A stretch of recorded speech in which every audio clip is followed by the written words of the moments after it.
What is true renunciation? Is it about leaving everything behind? Family, wealth, responsibilities, and escaping into the mountains? Is it about wearing simple clothes, eating vegetarian food, and performing rituals all day? Or is renunciation something deeper, something far beyond the superficial acts that most people mistake for spiritual enlightenment? Most people think they can't handle the stress of their daily lives, so they look at renunciation as an escape, a way to run away from their duties. But that is not real renunciation.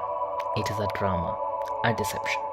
If external circumstances push someone to renounce the world, then how can that renunciation be real? If a person is affected by the world and then decides to renounce it, then he is still controlled by the world. True renunciation is when nothing affects a person, not gain, not loss, not praise, and not insult, because he knows that he is not the body but the soul. This is where the concept of Markat vairagya, monkey renunciation, comes in. Just like a monkey that roams naked and free, people assume that those who abandon their clothes, wealth, and homes are spiritually elevated. But what does a monkey do? Even if you adorn it with gold, it will tear it off. Even if you keep it in a temple, it will only cause chaos. Similarly, there are many who wear the robes of a renunciant, carry beads in their hand, and chant prayers, but their minds are still filled with desires for wealth, for women, for status. This is false renunciation. Another illusion is Shamshan vairagya, cremation ground renunciation. A man standing before a burning pyre thinks, everything is temporary. Why do I toil so hard? I will renounce everything and seek the truth. But as soon as he leaves the cremation ground, he returns to his desires, his ambitions, his attachments. Temporary renunciation is also not a real renunciation. So, what is true renunciation? It is Yukta Vairagya, the balanced renunciation, the warrior in the battlefield who remains detached from victory and defeat, is a greater renunciant than the monk who abandons everything yet remains trapped by his mind.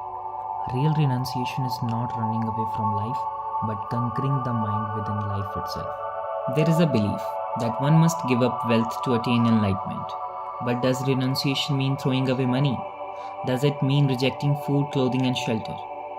No.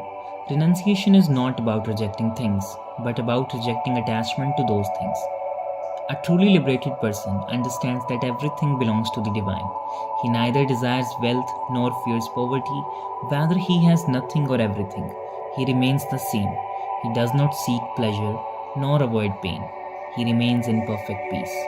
Such a person does not rejoice in gain, nor lament in loss. He does not grieve when someone leaves, nor does he celebrate when someone enters his life. He knows that nothing belongs to him, and he belongs to no one. His only truth is the eternal divine. This is real renunciation. People think renunciation is about changing external habits, becoming vegetarian, wearing simple clothes, performing rituals. But is that true renunciation? A monkey does not eat meat. A monkey wears no clothes. A monkey lives in the forest. Does that make it enlightened? No. Without conquering the mind, without surrendering the ego, all external renunciation is meaningless. True renunciation is not about where you live or what you wear. It is about who controls you, your mind or your soul. The ordinary man is controlled by his mind. He desires, he fears, he suffers. But the real renunciant has conquered his mind. He knows that everything comes from the divine and returns to the divine. So how can he suffer? Imagine a child playing with toys. He believes they are his. When the toys break, he cries, but an adult knows the truth. The toy was never real, it was temporary. Similarly, an ordinary man clings to wealth, relationships, achievements. He believes they are his. But when they are lost, he suffers.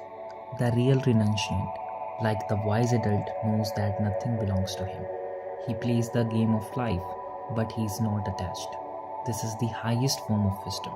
The one who has mastered this state of being is fearless. He is not afraid of losing anything because he knows he owns nothing. He does not resist change because he knows everything is a part of the divine plan.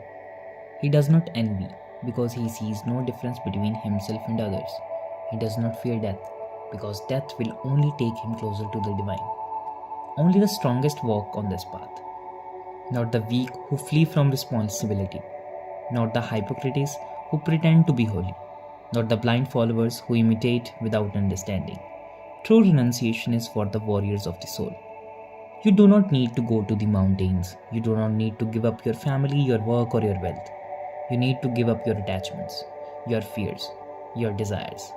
You need to surrender to the ultimate truth that nothing belongs to you and you belong to nothing. This is real renunciation. This is the path of true liberation.